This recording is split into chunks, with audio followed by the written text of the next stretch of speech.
क्या सब लोग डॉक्टर बाबा साहब अम्बेडकर के सपनों का भारत बनाने के लिए तैयार है? जो लोग तैयार है तो हाथ खड़े करो। क्या सब लोग तैयार है? दोबारा से बच्चों को गुलाम तो नहीं बनने दोगे?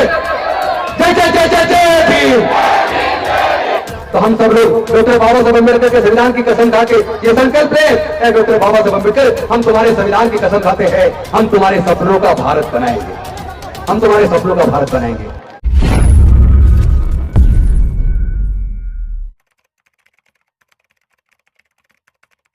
हम लोग हापुड़ में थे, आज सामनी में है और कल सुबह 10 बजे मथुरा में होंगे। आखिर हम पूरे देश में जा जाकर क्या काम कर रहे हैं, क्यों जा रहे हैं? आज मैं आपसे कुछ बातचीत करने आया हूं। मैं तो दिल्ली की सरकार में मंत्री था, यह मंत्री की कुर्सी से त्यागपत्र क्यों दिया? अभी मेरे विधायक का कार्यकाल बाकी था, मैंने विधायक के कार्यकाल से भी पहले ही इस्तीफा क्यों दे दिया? वो इसलिए दिया है क्योंकि मैं अपने लोगों को यह समझाने की कोशिश कर रहा हूं कि हमारे पूर्वज,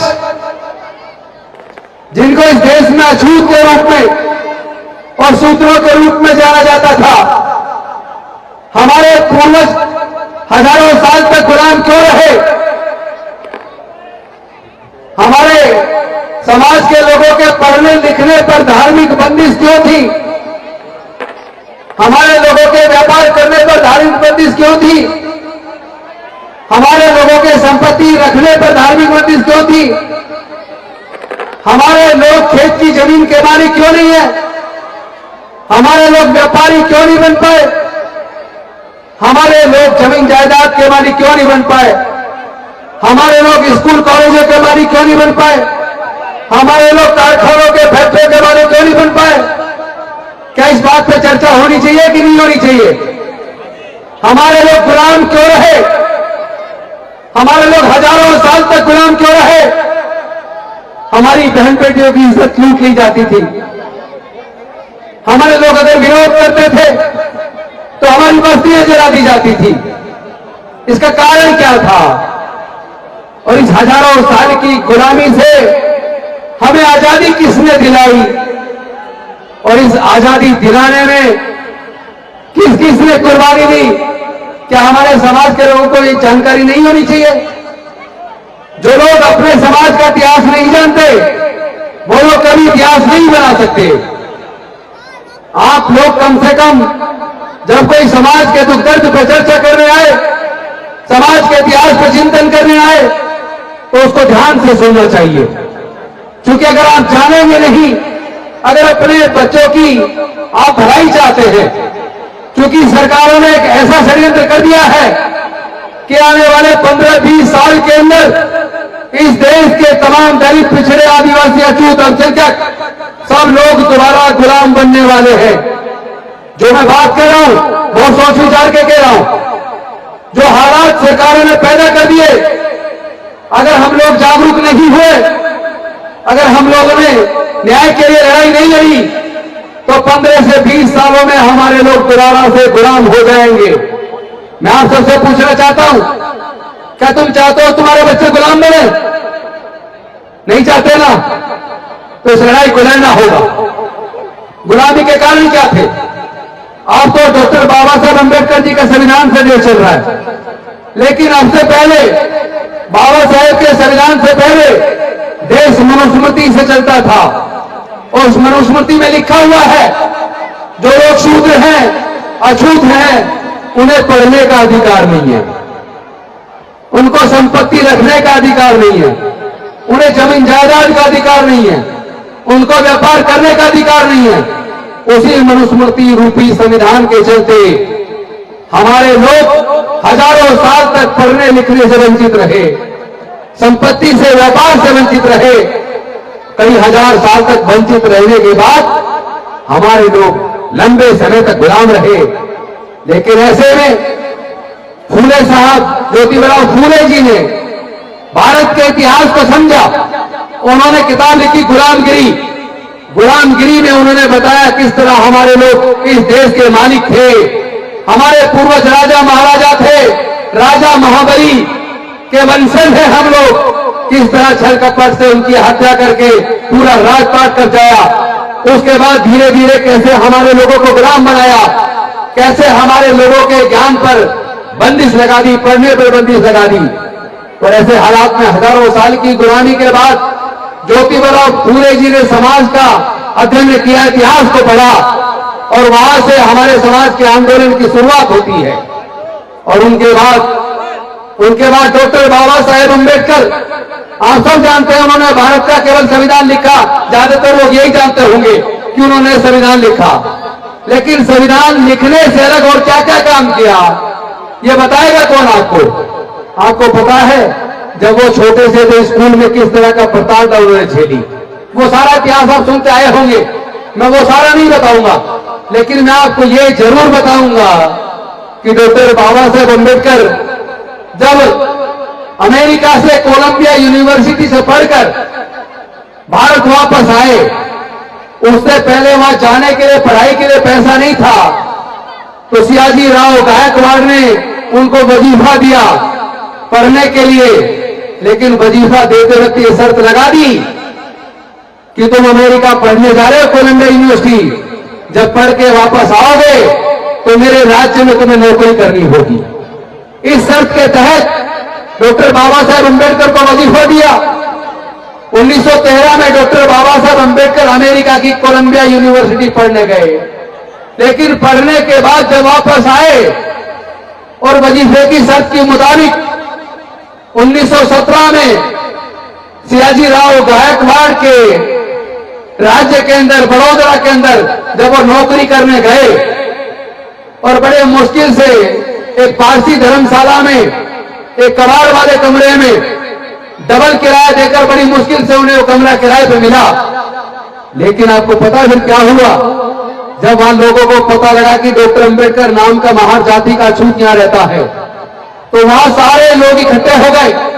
डॉक्टर बाबा साहेब अम्बेडकर का सामान निकाल के बाहर फेंक दिया और उनको कहा कि तुरंत से लेके यहां से निकल जाओ वरना जान से मार देंगे।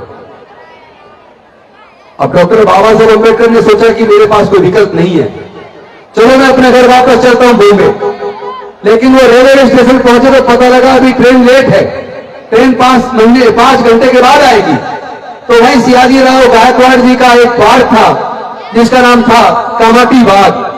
कामाटी बाग में डॉक्टर बाबा साहेब अम्बेडकर एक पेड़ के नीचे बैठकर चिंतन करते हुए रोने लगे। और वो दिन था 23 सितंबर 1917, यानी आज के दिन से 4 दिन पहले 23 सितंबर 1917 को पेड़ के नीचे बैठकर ये चिंतन करते हुए रोने लगे कि मेरे समाज के हजारों साल से लोग गुलाम हैं, मेरे समाज के लोगों को जानवर से भी बदतर जिंदगी जीने के लिए मजबूर किया जाता है। आज मैं अमेरिका से पढ़ के आ गया, लेकिन उसके बाद भी मेरी विद्वता की कोई काबिलियत की कोई इज्जत नहीं है। आज मैं संकल्प लेता हूं।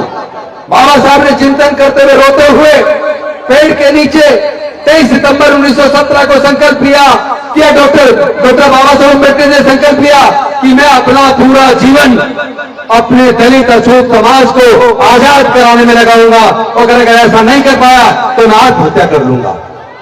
और वहां से उन्होंने संघर्ष दिवस के रूप में, तब से हम 23 सितंबर 1917 को इस दिवस को संघर्ष दिवस के रूप में मनाते हैं। वहां से उनके जीवन के संघर्ष की शुरुआत होती है और वहां से वो देश के दलितों, पिछड़ों, आदिवासियों को आजादी की जब लड़ाई लड़ते हैं, इस लड़ाई में आप जानते हो क्या हुआ? उनके टोटल 5 बच्चे थे। 5 में से 4 छोटे छोटे बच्चे गोदी में गुजर गए, गोदी में गुजर गए। छोटे बच्चे 4 बच्चे 5 में से। उनकी पत्नी 35-36 साल की थी। जवानी में उनकी पत्नी संघर्ष के दौरान लड़ते हुए उनकी पत्नी भी गुजर गई, केवल एक बच्चा बचा। सोच के देखो, आज तो हम आजादी की सांस ले रहे, आज तो हम लोग जज, engineer, doctor, collector, scientist, professor बन रहे। आज तो मैडम भी जिला यहाँ की नगर पंचायत की चेयरमैन है, मैं भी एमएलए बना, मंत्री भी बना। लेकिन क्या आपको पता है जो लोग जज बन रहे हैं, डॉक्टर बन रहे हैं, इंजीनियर बन रहे हैं, आईएएस बन रहे हैं, आईपीएस बन रहे हैं, प्रोफेसर बन रहे हैं, साइंटिस्ट बन रहे हैं, वकील बन रहे हैं, या एमपी एमएलए बन रहे हैं, मंत्री बन रहे हैं, मुख्यमंत्री बन रहे हैं, यहां तक कि राष्ट्रपति बन रहे हैं। आप जानते हो ये जो बनने का रास्ता किसने बनाया? ये डॉक्टर बाबा साहेब अम्बेडकर ने बनाया, ये डॉक्टर बाबा साहेब अम्बेडकर ने बनाया।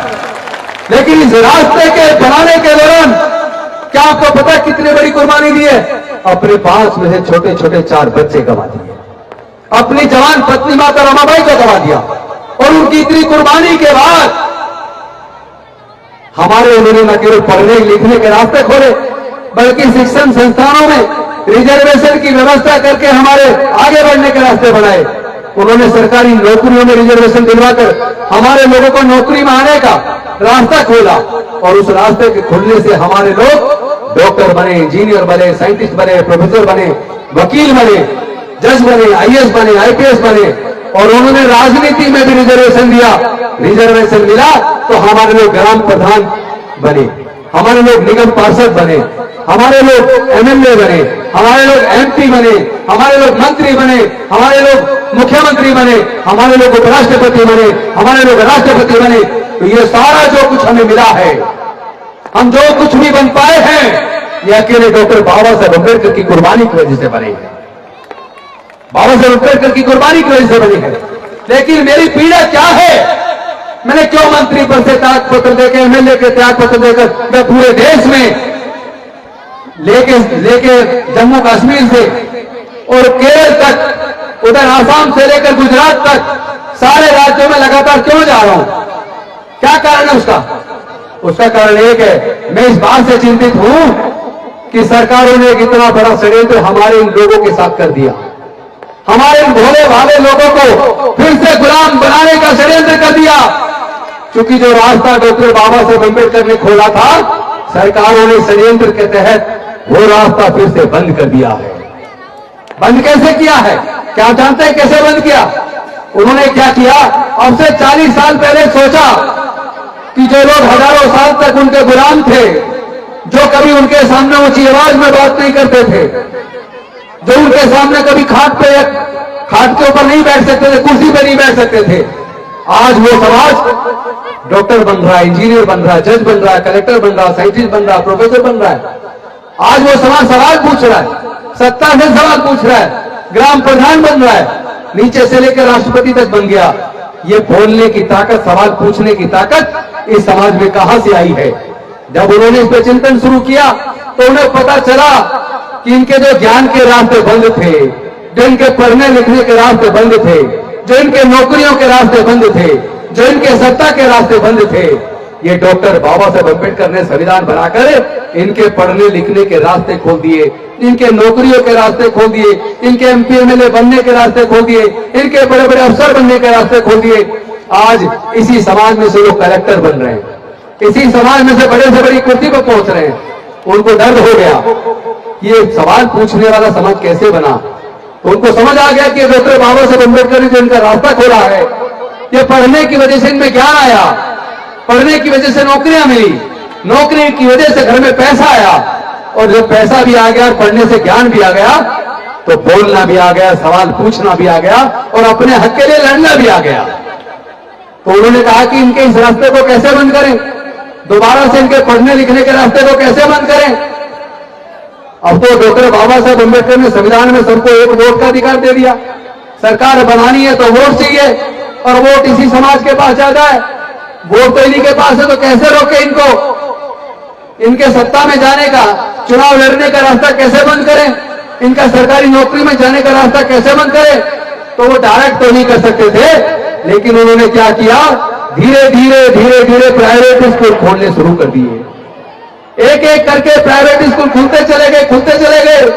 सरकारी स्कूल कमजोर होते चले गए, और प्राइवेट स्कूलों के अंदर इतनी ज्यादा फीस है, और बच्चे की प्राइवेट स्कूल की फीस का खर्चा, किताबों का खर्चा, वर्दी का खर्चा, ट्रांसपोर्ट का खर्चा, ट्यूशन का खर्चा, अगर ये सारे खर्चे जोड़ लें तो जिस परिवार में 2 बच्चे हैं, 2 बच्चों को पढ़ाने के लिए 15 से 20 हजार रुपया महीना चाहिए, 15 से 20 हजार रुपया महीना चाहिए।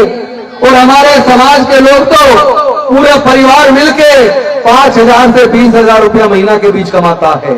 हमारे समाज में 100 में से 99% लोग 5,000 से 20,000 रुपया महीना कमाता है। और जिस परिवार की इनकम 5,000 से 20,000 रुपये महीना के बीच हो, क्या वो परिवार अपने बच्चों की पढ़ाई पे 15-20 हजार रुपया खर्च कर सकता है? क्या कर सकता है क्या? नहीं कर सकता ना। तो वो कहां पढ़ेगा उनका बच्चा? सरकारी स्कूल में पढ़ेगा। और सरकारी स्कूलों को धीरे धीरे उन्होंने कमजोर कर दिया। वहां पे टीचरों की भर्ती बंद कर दी। जिस स्कूल में 50 टीचर चाहिए वहां 5 टीचर है। अब 5 टीचर, जब 50 चाहिए वहां 5 टीचर है, तो बच्चे पढ़ेंगे क्या? और केवल सरकारी स्कूलों को कमजोर नहीं किया, उसके बाद पढ़ाई इतनी महंगी कर दी। अगर आप अपने बच्चे को इंजीनियर बनाना चाहते हो, डॉक्टर बनाना चाहते हो, जज बनाना चाहते हो, कलेक्टर बनाना चाहते हो, साइंटिस्ट बनाना चाहते हो, प्रोफेसर बनाना चाहते हो, तो पहले तो 12वीं के बाद आगे एडमिशन के लिए उसे एग्जाम देना पड़ेगा, उसके लिए कोचिंग चाहिए। इंजीनियर बनने के लिए कोचिंग चाहिए कम से कम 2-3 लाख रुपया। डॉक्टर बनने के लिए कोचिंग चाहिए 2-3 लाख रुपया। और जब वो इतना पैसा खर्च कर देगा, नहीं है जेब से कर्ज लेके कर देगा, बच्चा आपका काबिल बन गया, बच्चे ने एग्जाम पास कर दिया, अब उसका इंजीनियरिंग में एडमिशन होना है, उसका लॉ में एडमिशन होना है, उसका मैनेजमेंट में एडमिशन होना है, उसका मेडिकल में एडमिशन होना है, तो एक डिग्री करने के लिए कम से कम 15 से 20 लाख रुपया चाहिए। पता आप लोगों को 15 से 20 लाख रुपया चाहिए। हमारे तो 99% लोग ऐसे हैं जिनके पूरे परिवार की इनकम 5,000 से 20,000 रुपए महीने के बीच है। तो ये 15-20 लाख रुपया पढ़ाने के लिए बच्चों को कहां से लाएंगे? नहीं कर सकते ना खर्च। तो जब पैसा ही नहीं होगा तो आपके बच्चे उच्च शिक्षा पाएंगे कैसे? और जब आपके बच्चे उच्च शिक्षा पाएंगे नहीं, तो आपके बच्चे न इंजीनियर बन पाएंगे, न डॉक्टर बन पाएंगे, न जज बन पाएंगे, न कलेक्टर बन पाएंगे, न साइंटिस्ट बन पाएंगे, न प्रोफेसर बन पाएंगे।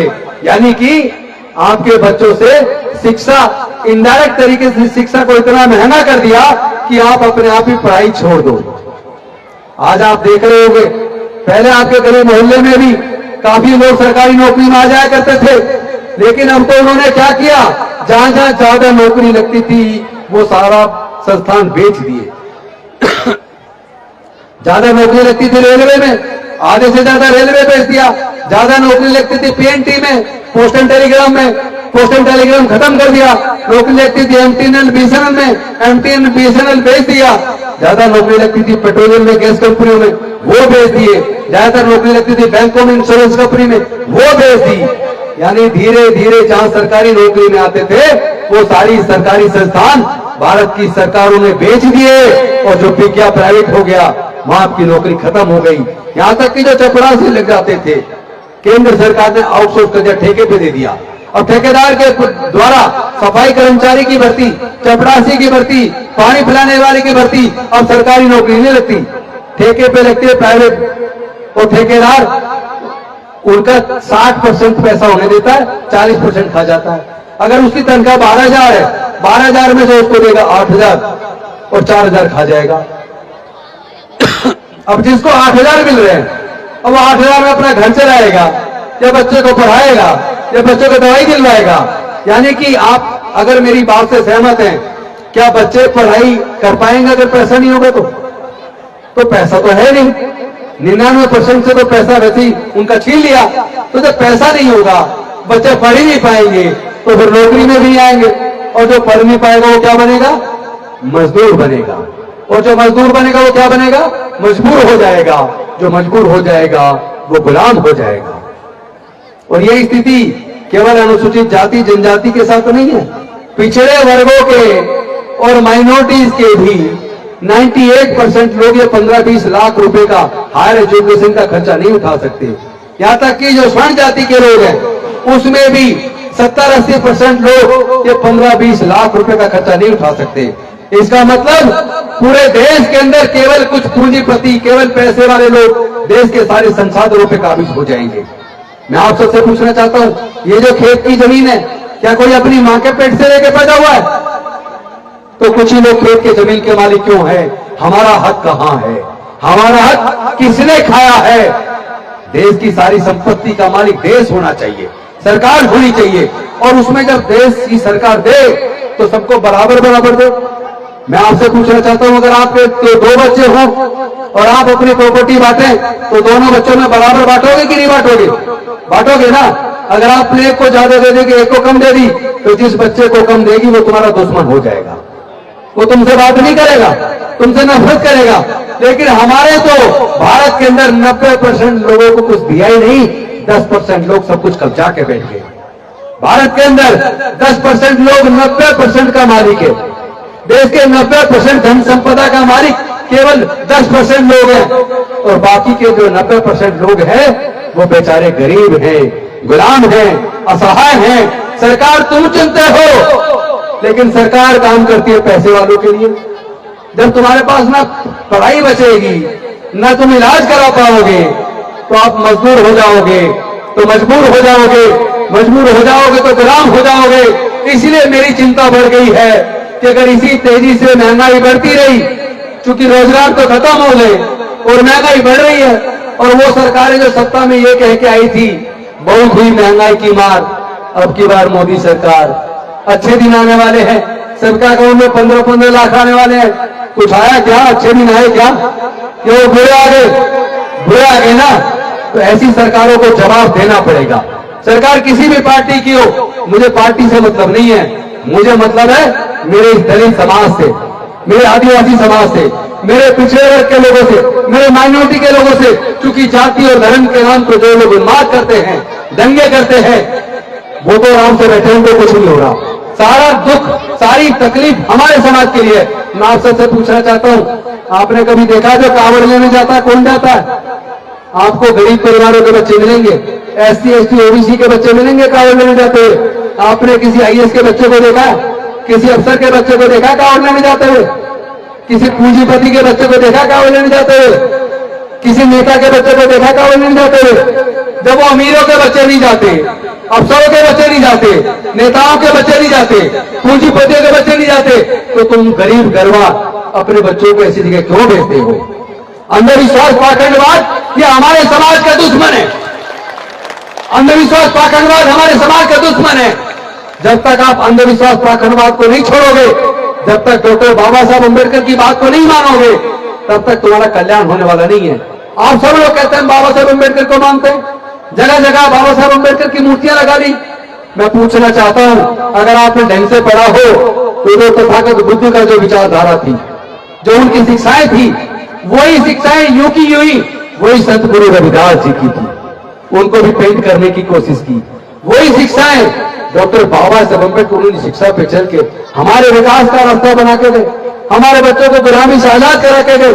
लेकिन हम लोग बाबा साहेब के रिजर्वेशन की वजह से 131 सांसद बन जाते हैं, 1100 के करीब MLA बन जाते हैं, इतने सारे हमारे अफसर बन गए, लेकिन हम सारे मिलके वो भी बचा के नहीं रख पाए जो डॉक्टर बाबा साहब अम्बेडकर अकेले अपने 4 बच्चे और जवान पत्नी को गंवाकर हमें देकर गए। हम सारे लोग मिलके उसको भी बचा के नहीं रख पाए जो डॉक्टर बाबा साहब अम्बेडकर ने हमें दिया।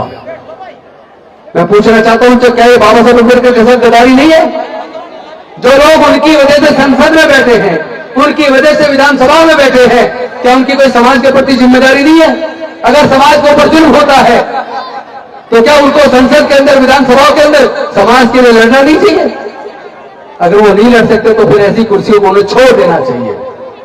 मैंने इसलिए छोड़ा ताकि मैं पूरे देश में जाकर अपने बहनों को, अपने भाइयों को, अपने बुजुर्गों को, अपने माताओं को जगा सकूं, उनको बता सकूं कि आपके साथ छल हो गया है, आपके साथ छल हो गया है, आपके बच्चे फिर से गुलाम होने वाले हैं, आप फिर से गरीब होने वाले हैं। और दोबारा आप सोच रहे अगर बाबा साहब अम्बेडकर आएंगे, क्या आप सोच रहे डॉक्टर अम्बेडकर, डॉक्टर बाबा साहब अम्बेडकर दोबारा जन्म लेंगे, वो आके फिर से आपका कल्याण करेंगे, वो आके फिर से आपकी लड़ाई लड़ेंगे? तो आप गलत सोच रहे हैं। आपको अपने घर में से डॉक्टर बाबा साहब अम्बेडकर पैदा करने होंगे। आपको अपने बच्चों को डॉक्टर अम्बेडकर बनाना होगा, मानव कांशीराम बनाना होगा। अगर ऐसा नहीं किया तो याद रखना, आज कह के जा रहा हूं, 20 साल बाद आप याद करोगे कि राजेंद्र गौतम आए थे, कह के गए थे, हमने ध्यान नहीं दिया और आज फिर से हम गुलाम बन गए, हमारा सब कुछ छिन गया, सब कुछ बर्बाद हो गया।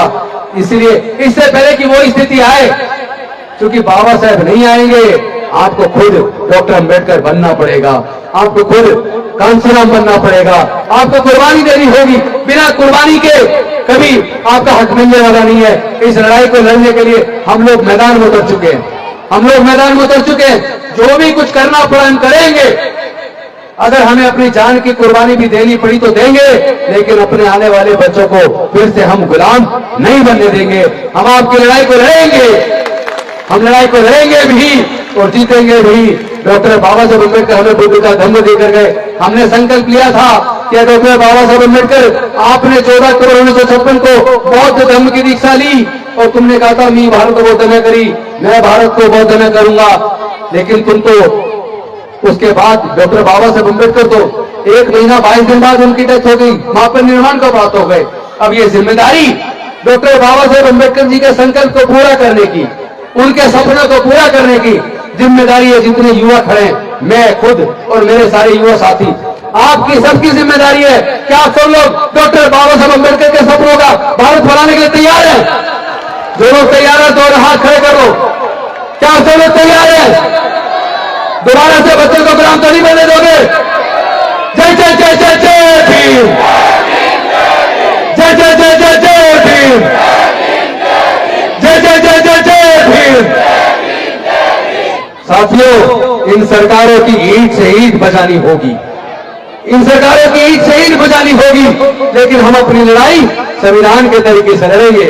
हमें डॉक्टर बाबा साहब अम्बेडकर ने हिंसा नहीं सिखाई, हमें उन्होंने संविधान दिया है। आजकल तो देश में राहुल गांधी जी भी और तमाम देश के नेता बाबा साहब के संविधान को हाथ में लेकर जगह जगह जा रहे हैं। तो हम सब लोग डॉक्टर बाबा साहब अम्बेडकर के संविधान की कसम खा के ये संकल्प ले, डॉक्टर बाबा साहब अम्बेडकर, हम तुम्हारे संविधान की कसम खाते हैं, हम तुम्हारे सपनों का भारत बनाएंगे, हम तुम्हारे सपनों का भारत बनाएंगे। बस इन्हीं शब्दों के साथ मैं अपनी वाणी को विराम देता हूं, क्योंकि सुबह सुबह फिर मथुरा निकलना है, मुझे अभी जाना पड़ेगा। मैं लगातार जितने ऊर्जा मेरे शरीर में है, अपने समाज को जगाने के लिए रात दिन एक कर रहा हूं, क्योंकि अगर हम नहीं करेंगे तो मन में एक कसक रह जाएगी, काश हमने उसकी मेहनत की होती तो हमारे समाज की ये बुरी स्थिति ना हुई होती। तो बुरी स्थिति दोबारा ना हो, इसके लिए हमें लड़ना पड़ेगा। आप सब लोगों ने इतना सम्मान दिया, इतने ध्यान से सुना, मैं आपका आभार व्यक्त करता हूं। बहुत बहुत धन्यवाद। नमो बुद्धाय। जय भीम, जय भारत, जय संविधान।